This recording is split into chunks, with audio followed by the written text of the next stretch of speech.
Whedon, I think, was a writer at heart. I've read a little bit where other directors might allow their actors to kind of like feel into the character and ad-lib a bit. Whedon wanted the dialogue delivered precisely as he wrote it because he was a writer at heart. And that leads to some interesting things, I think, in the way that it maps out in this show. Have you ever had something you love dismissed because it's just pop culture? What others might deem stupid shit, you know matters. You know it's worth talking and thinking about. And so do we. So come overthink with us as we delve into our deep thoughts about stupid shit. I'm Tracie Decker, and you're listening to Deep Thoughts About Stupid Shit, because pop culture is still culture, and shouldn't you know what's in your head? On today's episode, I'll be sharing my deep thoughts about the Joss Whedon property Firefly and Serenity with my sister, Emily Guy Birkin, and with you. Let's dive in. Okay, Em, I know you've seen these because we've talked about it, but tell me, what is in your head about Firefly and Serenity? So I know that this is one of those shows that was like the victim of corporate meddling. So I know that I think it was airing on Fox, and they decided that it was confusing, and so they aired it out of order, like the second episode first and then the first episode. And so it did not get traction, except among a very vocal fan base who loved it because it's very, very well done. And so I know Joss Whedon made Serenity to like finish the story so that his fans could have like closure. The things that I remember, there's a cunning hat. The kind of tough guy, he has a hat that someone knits for him that's cunning. Oh, okay. Yeah, Jane's hat. Jane's hat. I remember Inara and the kind of like will they, won't they with Nathan Fillion's character who's Malcolm. Yeah, Malcolm Reynolds. And there's a point where everyone's watching them with popcorn because they're meeting for the first time in a while. And Inara was a companion. Companions were considered like legitimate business people. Mm-hmm. And yet there was still some baked in like ickiness about sex work. So like it was like yes but no. And Shepherd Book. I remember Shepherd Book, who liked strawberries, I think. So weird random details. Yeah, those are interesting details that you remember. Oh, and the Reavers. Yeah, the Reavers, which were horrifying. So tell me, why are we talking about Firefly and Serenity today? Yeah, so we've been talking a little bit about science fiction recently. It's been on my mind, and we've been thinking about, our dad and science fiction. And this was one that we were already both out of the house because it was like 2002 was when it aired, 2002, 2003, and then the movie was in 2005. But so we were both already out of the house, but this was one that like dad really loved. It was Cowboys in Space, which was like two of his favorite genres. And so since we've been talking about that a little bit recently, it sort of came up, and I wanted to go back to it for that reason, and also because you and I, we recently talked about fandoms in our Galaxy Quest episode, and we're sort of deeper into fandoms now than we were when we were kids. And I think the Firefly fandom was an early one where like the fan demand actually did result in something happening, which has happened many times since, but it was an early example of that. And so that was another reason I wanted to sort of go back, and it popped up in my head as a result of our recent conversations, both about science fiction and thinking about that and about fandoms. So that's why. And let me just briefly tell you what I kind of want to talk about today before I'll do as concise as I can synopsis, although we both know I'm really, really good at concision here. In some ways, it's a little easier because it's a TV show, because like it's more like you can just give us what I'll probably do the characters. Yeah. So I want to talk about, there's been a lot of ink and airtime spilt about whether or not this franchise is feminist, which is something I want to get into. And bigger than that, actually, Joss Whedon. There's a lot of opinions about whether or not Joss Whedon's work is feminist or not. So I want to talk about gender in the film and sort of the difference between having strong female characters and being feminist. Like, I'd like to kind of pull apart and discern between those things. I also want to name, like you talked about the fact, so Inara is a companion, which is the guild of prostitutes in this future world that's been envisioned, that is, it's not regulated. It's not that it's regulated, or it's self-regulated because there's a guild. So it's not that it's government regulated. And it is, to a certain extent, as you said, respectable. But also, as you said, there's this kind of push me, pull me about sex work. So I want to talk about that within the context of the questions of feminism. I also want to talk about the fact that, and this is kind of in the context of like our dad, like Whedon envisioned this future. It's like 500 years in the future where we have cowboys in space, but there is not a single alien in sight. And in fact, the movie gave us an explanation of how the Reavers came to be, and they are very much human. And they've lost their humanity, but they are very much human in terms of like species. And I think that's really interesting. And I think that was one of the things that Dad really liked about it. So I think that's something that I want to talk about. But also, like, in that sort of question of like what that future is with no aliens, there's also some things that like Whedon, I think, was a writer at heart. I've read a little bit where other directors might allow their actors to kind of like feel into the character and ad lib a bit. Like, Whedon wanted the dialogue delivered precisely as he wrote it because he was a writer at heart. And that leads to some interesting things, I think, in the way that it maps out in this show. For instance, he's envisioning a time 500 years in the future, so everyone speaks at least some Mandarin Chinese, which feels like a thing that one would say, like, well, with the way population is growing, probably everyone speaks some Chinese. Like, and that we've seen that in other places. Blade Runner had the same logical conclusion, and yet not a single character is of Asian descent. I was just going to ask that. Are there any? No. So there's some like tension there, which, you know, I want to get into my own kind of reaction to this, which I loved this whole franchise from the moment I was exposed to it. I am a writer. And so that focus on like sharp dialogue like really appeals to me. And now watching it with a more critical eye, there are moments, which, and maybe I'll name them, where I'm like, oh, that would have read really nicely, but it actually doesn't make sense because like once it's like done in the writer's mind, like what does the other character do? He just sort of like walks away awkwardly. Like, so I want to kind of get at that reality, that comportment of the artist, the auteur, in this case, Joss Whedon, as a writer, making something that is not only written, and like what works and what doesn't about that. I think that's kind of going to be interesting for us. I just saw a meme on Writing About Writing that said, I hate how songs can just fade out at the end. How come when I don't know how to end a story, I can't just let it go Fade out at the end. Fade out. And so I'm thinking like that is like the difference between writing a story and like having something that is a different genre. Yeah, a different medium. Yeah. And Whedon did it well. I don't want to suggest otherwise, but I think he led with the writing. Now, there's a lot of controversy about Whedon. I actually don't want to spend a lot of time on that in our hour together. We have talked about it before, and I can link in the show notes to our episode about Buffy when Kate Moody came on to be our guest. So there's a lot out there.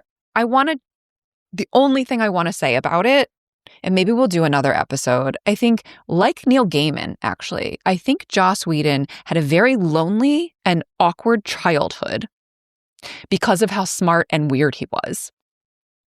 And that affected the way he behaved later. But ultimately, my read is that he was always observing, so he could predict how people would behave, but everyone in the world was a non-player character to him. And I think that's true of Neil Gaiman as well. There are no other players in this game except for him, and also he's an astute observer of human behavior. And so he's able to show us these stories that really ring true, but he's just moving things around on a board. And that's my take on Whedon. It is similar to that of Gaiman. And I don't actually want to go any further than that. I don't want to pull apart, like, what do we do as the consumers of the art? We should have that episode, but I want to talk about Firefly this time. Fair enough. All right. So let me see if I can set the stage about this franchise. I'm not going to do a full plot synopsis. There are 14 episodes and a feature-length film. So I'm not going to try and, do a plot synopsis of the whole arc. Rather, I will talk about sort of the key recurring characters and paint the background picture. So we're approximately 500 years in the future. This Earth, our Earth, has been completely used up. And so humanity left it and terraformed planets throughout the universe to greater and lesser extent. In the planets sort of closer to one another, I guess they call them the core planets, created this group called the Alliance, which is a united government, and they had most of the resources. And then the outer planets, further from the core, have fewer resources and less access to sort of the 500 years in the future technology, and they're living much more like American Western frontier. There was a civil war fought and lost by the rebels, and it's now 6 years later when we meet our key cast. Nathan Fillion's character, Malcolm Reynolds, was a sergeant in the Brown Coats, was what the rebels called themselves, and experienced like extreme losses. In fact, the series opens in the pilot, which did not air first, with a battle scene where he thinks that things are turning around, and it's actually the exact opposite. And like everyone in his platoon gets killed, except for him and his second in command, Zoe, played by Gina Torres. So now it's 6 years later, and he has a ship, and he's basically just trying to live off the grid. Bit of a mercenary, like takes jobs as he gets them. So on his crew is Zoe, Gina Torres, who was in the war with him. His pilot is Wash, played by Alan Tudyk, who is Zoe's husband. I have no idea if I'm pronouncing his name correctly, but Wash, I know I'm pronouncing that correctly. I think it's Tudyk, but I might be wrong. Thank you. Then we have Inara, who you remember. She's the companion, played by Morena Baccarin. Jane, who's the muscle, Adam Baldwin. And then in the first episode, they take on some passengers, some paid passengers, including Simon Tam, who is a doctor, and Shepard Book, played by Ron Glass. So he's a preacher. And there's another guy whose name I don't remember. He turned out to be a bad guy. And in the cargo hold in a box is Simon's sister, River Tam, played by Summer Glau. Their names are so similar. I love it. I remembered the character's name is Summer instead of River.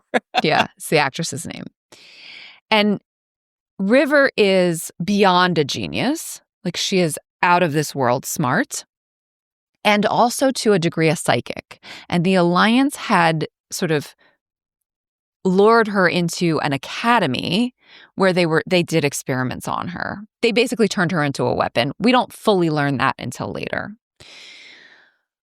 So Simon and River are wanted by the Alliance. So they're fugitives. Mal has no love of the Alliance since he was on the side of the rebels in the Civil War. So he decides to let them stay. And what we get is this.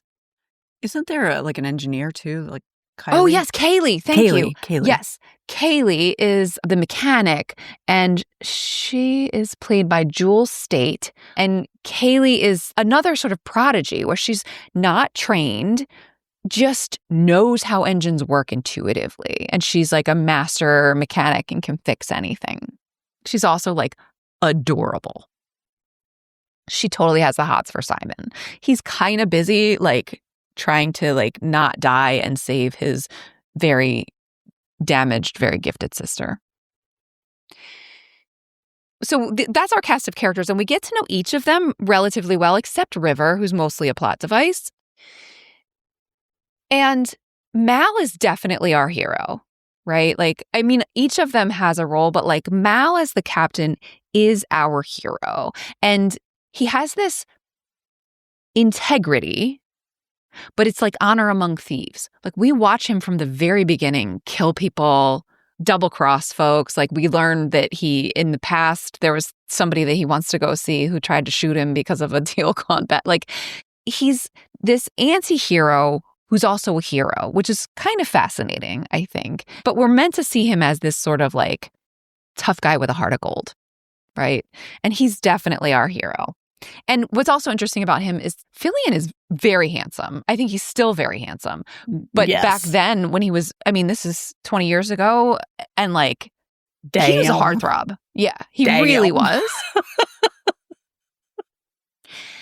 And also, he tends to be comic relief often, which I think is also like a really interesting move on Whedon's part, that he took this very handsome man, and we get to see him handsome. We get to see him shirtless occasionally, but we also see him sort of ridiculous, or like in some way kind of made to look silly or left holding whatever. I can't think of the idiom, but you know what I mean. Like, and there's this comic relief at his expense somewhat regularly, which is another sort of interesting way in which I think Whedon understands tropes well and then subverts them just enough to delight us. And I think that's an example of one of the ways that he does that. Okay, so in this universe, 500 years in the future, it's sort of like, think Hunger Games, right? Because we've got the folks in the center who've got a lot of resources and the folks on the edges who don't. And they're definitely suffering. And now we've got our crew on the ship, which is called Serenity. That's the name of the ship. It's a Firefly class, hence the name of the show. And they're kind of Robin Hood. They're looking for jobs where they can steal stuff or move stuff or whatever and, and make money at it. But we are shown over and over again that to the extent that he is able, Mal wants to do it in such a way that he's stealing from the Alliance to help out folks on the outer planets, like folks who have less. The bad guys, there's sort of two villains. There's the Alliance, who are bureaucratic, out of touch, Kafka-esque bureaucrats. And then there's the Reavers, which you remember. And the Reavers are human, but monsters, like absolute monsters. And when we're told what they're going to do, because we're told many times, like the people in the core in the Alliance believe that this is like a myth, like campfire stories, that they're not real. They're very real. But every time we're told what they're going to do, they'll rape us to death. Then they'll eat us, and they'll turn our skins into their clothing. And if we're very, very lucky, they'll do it in that order. So, like, these guys are boogeymen. Yikes. Boogeymen. Like, they cut on themselves and stuff. Like, bad. Real bad. So that's kind of the universe that we're in. And the show, the 14 episodes, there's various adventures. It's episodic, where we get to see some backstory and we get to see some character development. And it's delightful. It's really delightful. I think Whedon tends to like kind of frame stories. The first few minutes, we see something, and then 2 hours earlier or whatever, like, and then we catch up with ourselves from the beginning. He tends to like that frame. And in that frame too, there's one episode, Out of Gas, I believe it's called, where through that, we also get a whole bunch of backstory through flashbacks, which is, I think some folks might find it hard to follow because it's not linear storytelling. I found it absolutely delightful. So that wasn't much of a synopsis, but that's the kind of universe in which we're working. Among the crew, Zoe and Wash, so the former veteran that he brought with him, and Wash, the pilot, are married. Inara and Mal have serious sexual tension between them and romantic tension, and like all of the mutual pining that makes for great fan fiction and like really shitty actual human romance. Yeah. But since it's only 14 episodes, it works. 14 episodes. We'll talk about that. All right. We'll talk about that. I haven't seen it in 10 years, so. Kaylee and Simon also have some tension, which gets relieved in the movie. But, I mean, he's kind of distracted. And she does the mutual pining or the pining thing, like with this kind of, she ends up, because she's like doubts her attractiveness and doubts her desirability or worthiness or whatever. She ends up becoming that she's beautiful because she doesn't know if she's beautiful, which is kind of gross. Yeah. The other thing that's gross that I remember about Kaylee was that she gained like 20 pounds for the show because she was supposed to be a little bit overweight. And then when the movie was greenlit, it happened quickly and she lost the weight and gone back to her natural weight. And so she didn't have time to bulk up again. And like, I read that going like, she what? Yeah, she's not overweight. She's not even remotely overweight during the show. No. And like, she's adorable. Yeah, she's adorable. She's adorable. Like, what? Huh. Weird. I didn't know that. I did not know that. There's some tension, not sexual. Well, there probably are some shippers, but I'm not going there, between Shepherd Book and Mal, because Mal actually, in the flashback from 5 years ago or 6 years ago in the war, we see him kiss a cross right before disaster and like all of his people die. And so has some like serious resentment against God, I guess, and religion. And so Shepherd Book, who is a preacher, there's some explicit tension between them. There's also tension between Jane, the muscle, and pretty much everybody. So that's sort of the culture on the ship. Oh, Shepherd Book pays for his fare with strawberries. That's why you remember That's what it was. That's what I remember. Because they don't have like actual fresh food most of the time. So since I just was naming relationships, let me start there. Actually, let me start with gender and Bechdel and then move into relationships. So the Bechdel test, listeners, reminder from Alison Bechdel, we ask ourselves 3 questions. Are there at least 2 named female characters? Do they talk to one another? And do they talk to one another about something other than a man or a boy? Now, if we look at Firefly and Serenity in total, yes, it passes Bechdel. But if we look at any one individual episode, it may or may not pass that 3rd question. So there are several named female characters who are not cardboard cutouts. River's a little bit of a cardboard cutout, but Zoe and Kaylee and Inara are all like actual fully formed characters. Yeah. And they talk to one another. But they're often talking to one another about a man, about Mal, or about Simon. So in any given episode, it may not pass Bechdel completely. Mm-hmm. So that's worth noting. Yeah. Especially like when we get into the question about whether or not this is a feminist franchise. And then let's talk about relationships. Let's talk about romance. And like part of what I found delightful about this 20 years ago was the romance. And now watching it, and Zoe and Wash have a great relationship. Yeah, I remember really loving their marriage. They have a great relationship, and the way that Wash interacts with Zoe is delightful and like real. And like there's a moment where he knows that she could like kill him, and he loves that about her. Yes. But also like there's a moment where they're arguing in one of the episodes where she's getting really agitated and he's not sure why. Or he thinks she's overreacting, basically. And she's like, this is serious. And he's like, I'm getting that. But it's not like you're overreacting. He doesn't say that. He does not belittle her.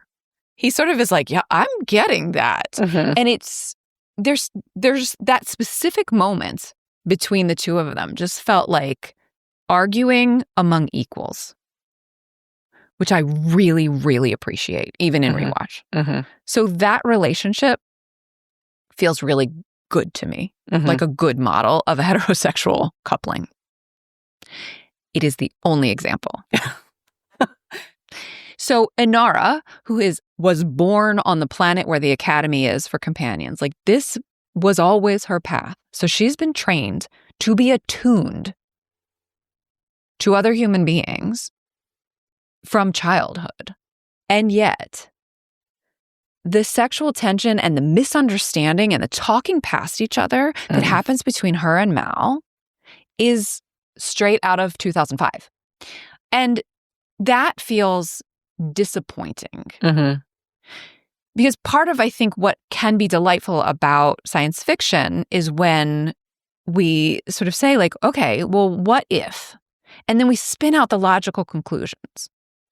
And I think Whedon started to do that with, like, what if sex work, if, like, elevated to an art form, became sort of a respectable profession? Like, what would that look like? And would it be respected everywhere? And, like, he asked those questions and gave us some really interesting answers, but didn't think about how that would work out with someone with whom she was actually, like, potentially interested in romantically. I'd like to stay on this for a second, because that really sparked something in me. So the thing that I remember kind of bothering me a little bit, or maybe, I don't know. So companions are respected, but anytime Mal is annoyed at Inara, he, like, uses kind of derogatory terms for prostitutes to her. And she's like, that is not what I am. And that felt icky. But now I'm thinking about, because we have had that happen where professions become elevated over time. So I'm thinking, like, doctors. Doctors used to be, that was kind of like a lower class profession. It was never had the stigma that sex work has. But it was not something like a gentleman's son would do, because it would be like being a shopkeeper. But now, like, you know, you have a doctor in the family. That is something you brag about to everyone. This is amazing. I have a doctor in the family. And so I'm thinking about, like, and I guess the difference is that a doctor was never carried the stigma that prostitution and sex work does. But, like, calling someone a sawbones when you're annoyed at them. Yeah, I think it's also, to Whedon's credit on this one in particular, like, because of the way that he has built this universe with the central planets and the outer planets, and we see that there are different cultures. Like in the episode called Our Mrs. Reynolds, where Mal accidentally gets married on an outer planet. I remember that one, yeah. Because he doesn't know that's what's happening. He doesn't know that when this pretty girl, like, puts flowers on his head and gives him a bowl to drink from, that's a marriage ceremony. In that culture, she talks about having been in the maiden house, like, just waiting to be basically sold off for marriage. And so we definitely get the sense that there are these different cultures within the broader alliance culture who have different attitudes. I think it is within the universe of Serenity and Firefly, I think it is cohesive that among the alliance, companion is a respected, and that no one within the alliance kind of culture would call her a whore. That's the word that he uses. But that's not where Mal's from. Gotcha. And he's actually very, like, kind of antithetical to alliance culture. And so I think that tension actually does make sense. Cohesive, like, it's comprehensible within the universe that has been built, within the world that's been built within this franchise. Okay, that makes sense. But let's actually stay with sex work within this franchise. This girl who he accidentally marries turns out to be actually a trained companion who is now gone rogue and mercenary and tricked him. And so, that episode in particular is like I could probably do a full episode of ours on just that episode, because there's some very, like, feminist sentences. Right? Where we have Mal sort of saying to Saffron, this girl, like, hey, nobody can own you. That's not how this works. Like, you're a full person, which sounds very feminist, except that it's like a dude saying it to a woman. Yeah. And she turns out to be a woman who, like, was very savvy and using her sexual wiles to trick him, which then just sort of reinforces the idea that the 20th century idea that, like, men have to be careful of like conniving women. Well, and isn't like one of the plot points of that is like, he's like, no, I'm not going to sleep with you. You're, this innocent young woman who has no idea what's going on. I'm not going to do that. But she like seduces him and he's yeah, like, I mean, she shows up in his bed naked. yeah. And then she has like a drug on her lips. Yeah. And knocks him out. I remember reading something or something. We're talking about how like Mal is not a hero in that moment. If watching that, we're invited to be like, how could you do anything else? Look at that beautiful woman in your bed. And like easily, you could easily do something else because it is inappropriate. And he says it at the time. I mean, he actually says that. Mal says that in the moment. Doesn't he say like, I'm going to hell or something? Or well, Shepherd Book had told him that there's a special level in hell for, he said, if you take sexual advantage of that girl, you will go to a special level of hell reserved for child predators and people who talk in the theater. Mm-hmm, mm-hmm. And so he says, yeah, I'm going to special hell or something like that as he kisses her back. So, yeah. I mean, so there's that moment in this story arc. And that's one of my favorite episodes. In part because of, at the end, Inara actually like, oh, Mal, you sweet idiot. Like, she kisses him when she finds him knocked out, and then she gets knocked out. Which, 20 years ago, I thought was the height of romance. Delightful. Yeah. Yeah. But then there are other episodes. How do I want to say this? The only women who show up as like guest stars, like in one episode or in two episodes, the vast majority, if not all of them, are prostitutes or companions or both. Are you making a difference between prostitute and companion? Yes, I am. Okay. Well, companions are prostitutes who are like at the like guild level, right? Okay. Like they're masters of their craft. Okay. They went to they went to the have academy. a PhD. Yes, as opposed to someone who like put dabbles. out a shingle. They're not doodlers, they're artists. And there's one episode where we meet a former classmate of Inara's who is now running a brothel on an outer planet. And the girls in her employ are not trained companions. I see. They are prostitutes. Okay. And so there's this tension that I don't even quite know what to do with, where I think that I actually think Whedon thought he was being feminist. Explicitly so. And I'm not sure that he actually was.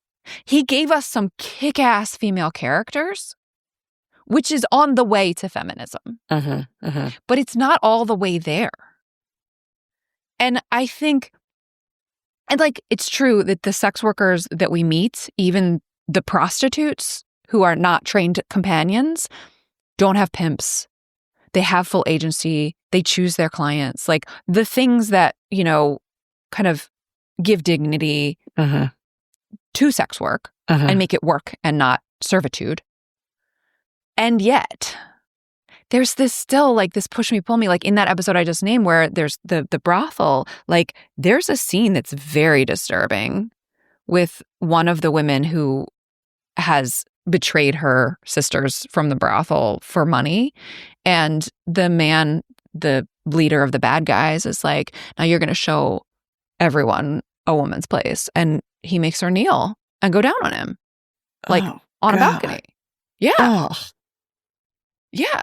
And we're supposed to react that way, but also we see it happen. We don't see the whole blowjob, but we know what's happening. Yeah. And so there's that sort of I don't know. It leaves me feeling icky in ways that I'm not sure I saw 20 years ago. Yeah. Yeah. So I think there's also part of the kind of tension that I'm feeling is that I think this show, this franchise is sex positive. But I'm not sure it's as sex worker positive or as woman positive as Whedon thought that it was, or as I thought that it was 20 years ago when I was watching it. All right. Let me talk about the storytelling piece now. Yeah. So there's a scene in the pilot where Simon, the doctor, who's a fugitive, kind of confronts Mal. This is near the end, and is like, why are you even letting us stay? And they go back and forth in this sort of clipped, pithy back and forth. And it ends with Mal sort of saying it's enough. Like, I'm still flying. It's enough. And like, there's no real answer that Simon could give.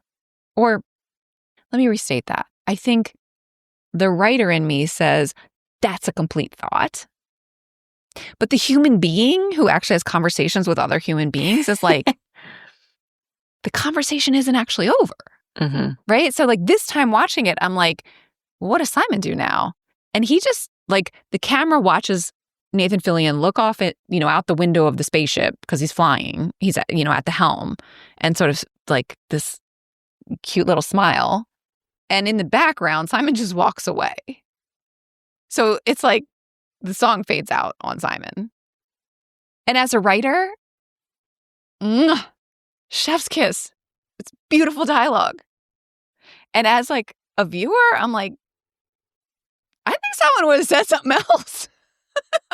Like, and there are other moments sort of like that, or not precisely, but sort of, where, again, Whedon is a writer first and uses this weird flowery language. It's just kind of fun. Like, it's a cowboy show and he's got them like riding horses and oxen and stuff. And so like they use weird kind of old fashioned sort of language, which feels like really the cunning hat. Cool. Yeah. Or like there's one point where Kaylee says, I ain't had nothing between my nethers that ain't run on batteries in over a year. And like, and Mal says, I don't need to hear more about that. And Jane says, I'd like to. But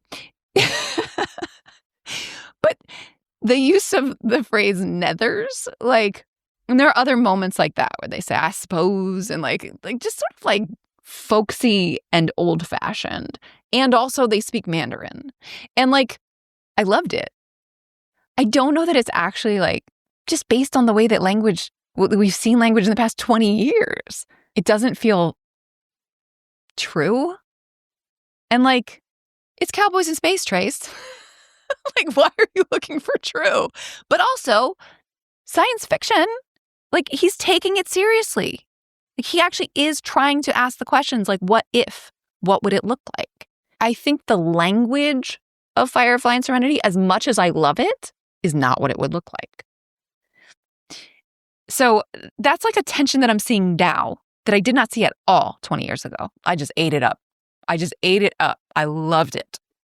I'm thinking about the what you're talking about the writing where it's like chef's kiss, but it doesn't really work in this medium exactly because that's not how human beings have conversations. Similar to how like nobody ever says goodbye on telephones in movies, and like once you see it, you can't unsee it. But at the same time, it's just like there are things that I just excuse. So, for instance, enormous apartments in New York City, sure, in sitcoms, because like sure, logistically, that's all it's going to work. Yeah. Not saying goodbye when you hang up the phone, those sorts of things. Right. Or like people speaking English in the ancient Near East. Yeah. Yes.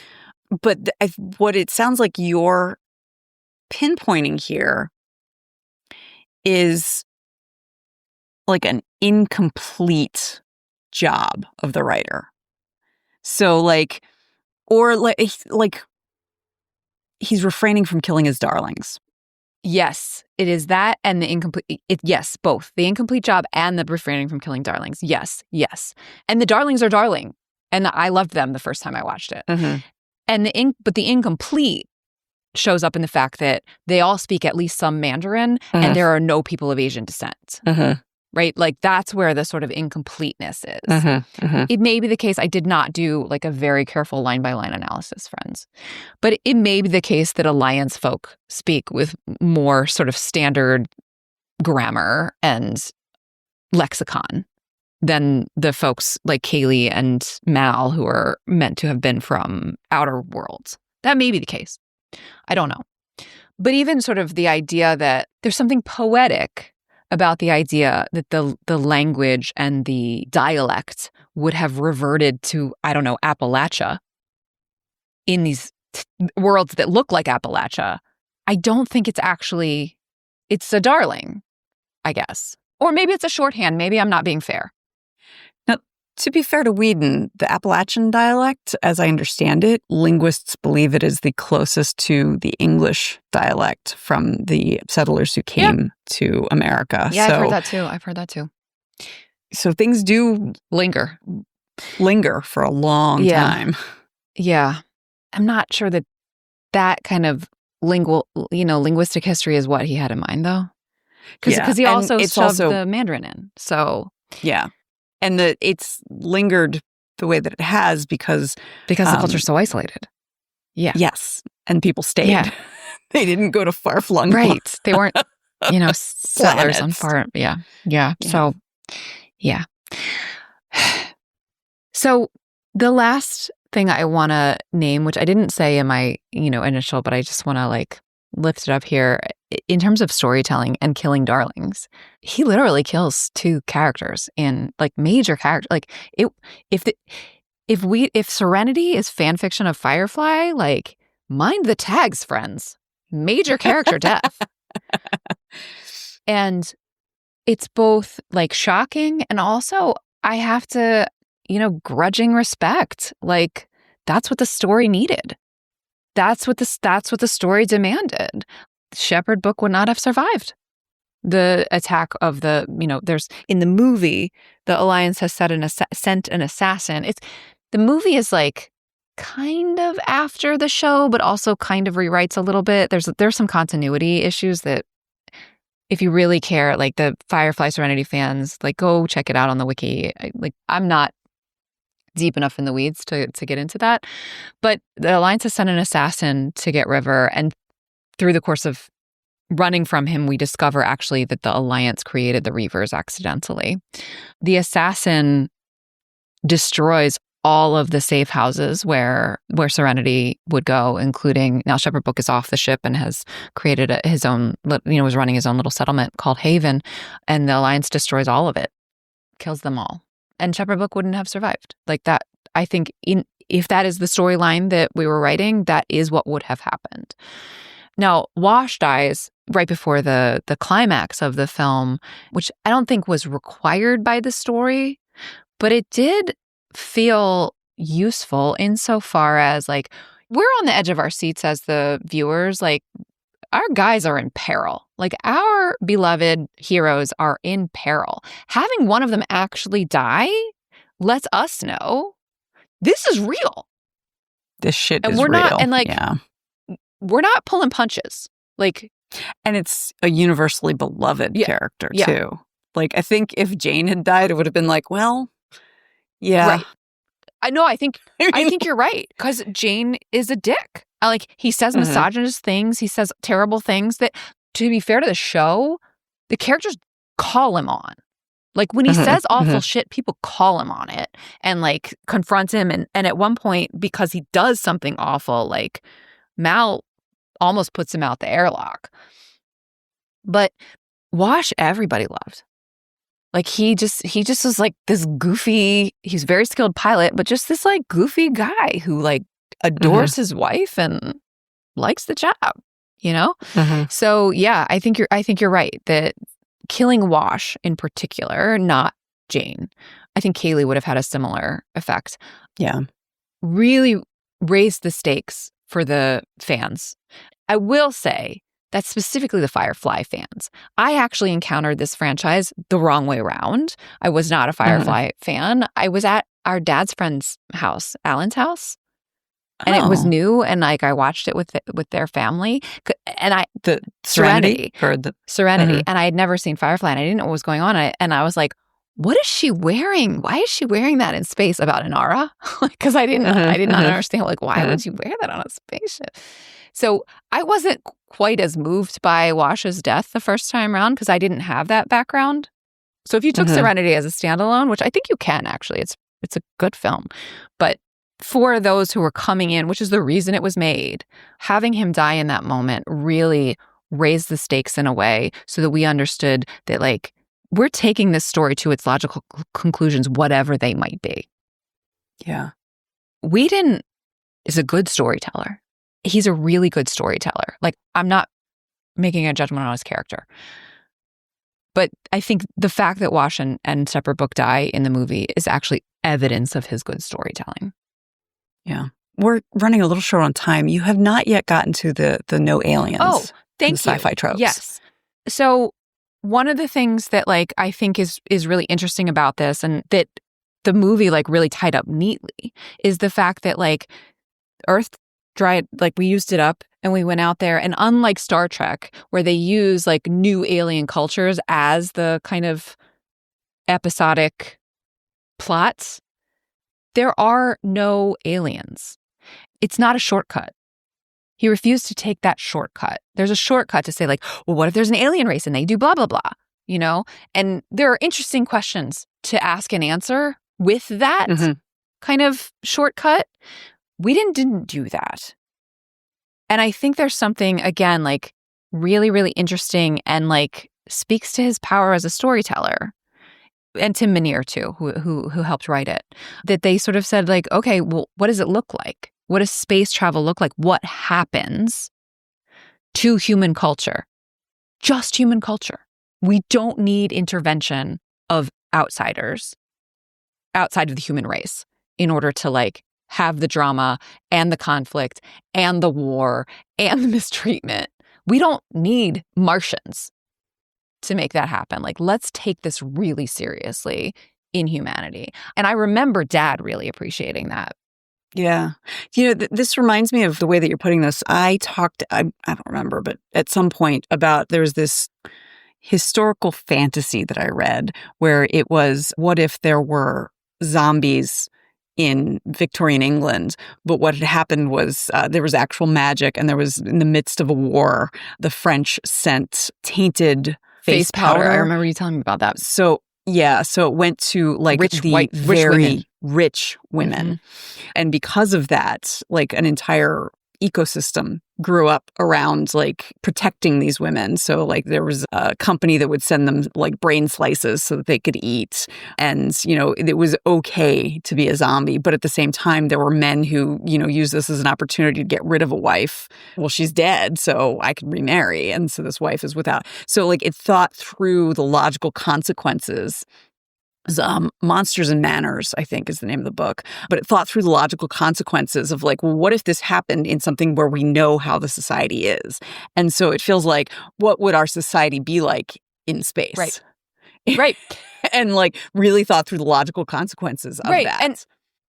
And his answer is like, just like here, with power hoarding and wealth hoarding and, you know, and like ridiculous bureaucracy.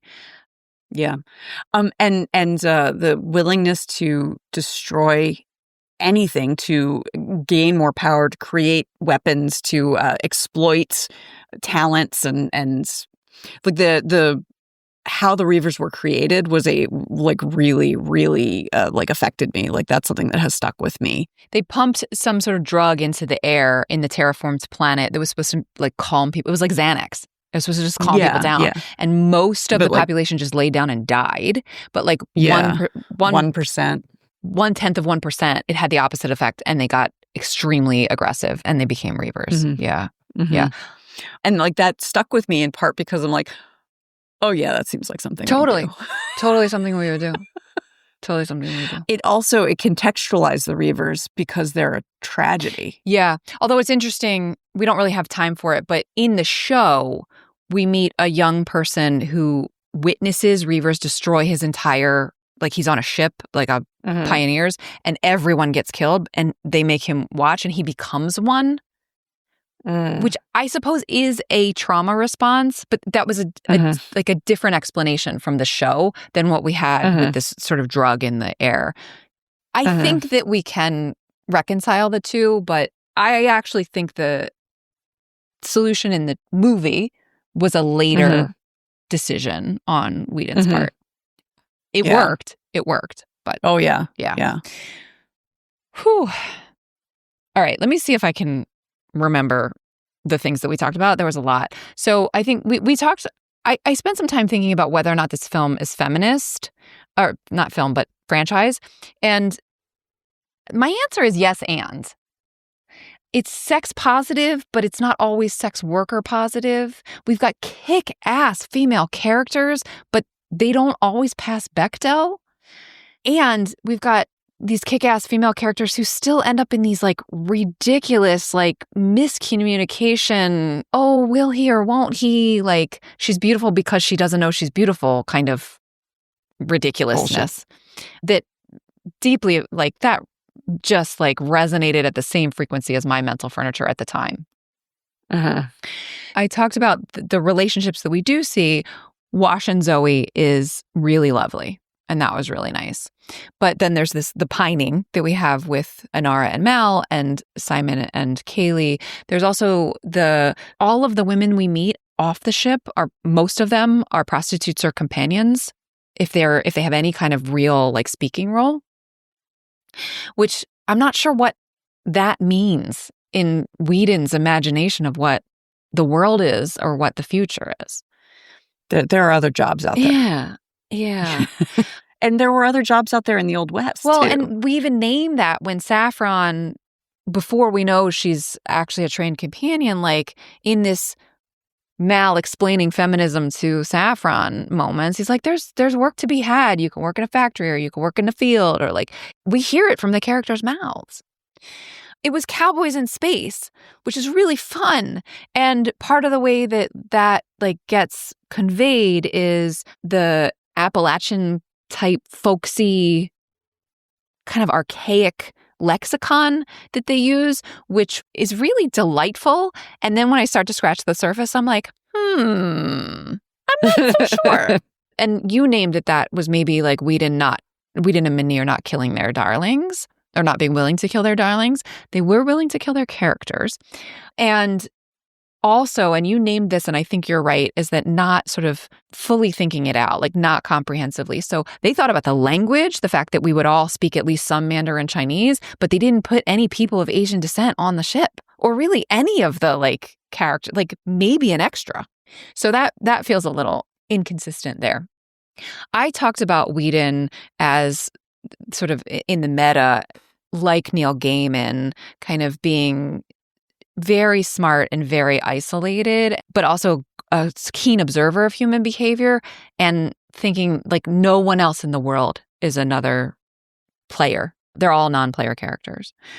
Oh, I also talked about Mal, our hero, who's both a hero and an anti-hero, because he does things that are pretty reprehensible, but he also has this integrity, protects his crew like crazy, and like he's sort of the trope of like the tough guy with the heart of gold. I know I'm forgetting things. What did I forget? We ended talking about how much Dad appreciated the fact that there were no aliens, and it was clearly Whedon just thinking through, like, what are the natural conclusions? Like, if we put humanity in space, what would happen? Yeah. Yes, thank you. And the answer is that it recreates and reifies a lot of the things that are wrong about human culture on Earth. Yeah. Because wherever you go, there you are. Yeah. Yeah. Thank you. Well, I have to say, like, I'm rearranging my mental furniture a little bit in this rewatch, but I still really like the furniture. It still really ties the room together. I still really enjoyed it, like even these 20 years later. So for whatever that's worth. What are we talking about next week, Em? So next week, I am bringing you my deep thoughts about Poltergeist. Oh, shit. That scared the poop out of me. Me too. I'm trying to exorcise a childhood demon. Right. Well, nice pun. All right. Well, until then. This show is a labor of love, but that doesn't make it free to produce. If you enjoy it even half as much as we do, please consider helping to keep us overthinking. You can support us at our Patreon. There's a link in the show notes. Or leave a positive review so others can find us. And of course, share the show with your people. Thanks for listening. Our theme music is Professor Umlaut by Kevin MacLeod from Incompetech.com. Find full music credits in the show notes. Thank you to Resonate Recordings for editing today's episode. Until next time, remember, pop culture is still culture. And shouldn't you know what's in your head?